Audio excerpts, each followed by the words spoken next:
A dirty pipe cannot give a fresh water.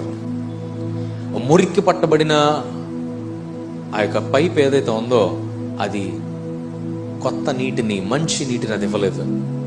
దారుణమైన ఆలోచనలు కలిగిన వ్యక్తి మంచి మాటలు మాట్లాడలేడు. చెడ్డ అలవాట్లు కలిగిన వ్యక్తి మంచి సలహాలు ఎప్పుడు ఇవ్వలేడు. చెడ్డ బిహేవియర్ కలిగిన వ్యక్తి, బ్యాడ్ క్యారెక్టర్ ఉన్న వ్యక్తి మంచి రిలేషన్షిప్స్ని ఎప్పుడు కూడా ఫామ్ చేసుకోలేడు.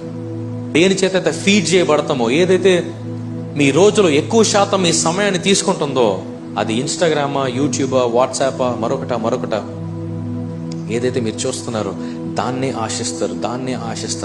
ఆశిస్తారు. ఈ లోకంలో మీరు దేనిని నింపుతున్నారో, దేన్ని పోషిస్తున్నారో, దేన్ని బలపరుస్తున్నారో మీరు చాలా జాగ్రత్తగా గమనించుకోండి.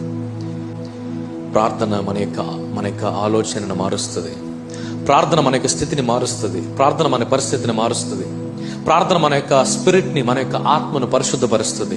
ప్రార్థన మనలో ఉన్న నూతన సృష్టిని బలపరుస్తుంది. హల్లెలూయా.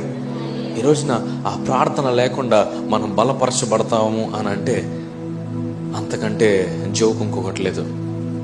వాక్యం లేకుండా నేను పరిశుద్ధుని, నేను దేవుని నమ్ముతున్నానంటే దేవుడు అంటాడు, దెయ్యాలు కూడా నమ్ముతున్నాయి అయ్యా, నువ్వు నమ్మేదేంటి? నీకు నేను కొత్త వస్త్రాన్ని ఇచ్చాను, నీకు నేను కొత్త జీవితాన్ని ఇచ్చాను, నువ్వు దాన్ని ఎలా నింపుతున్నావు?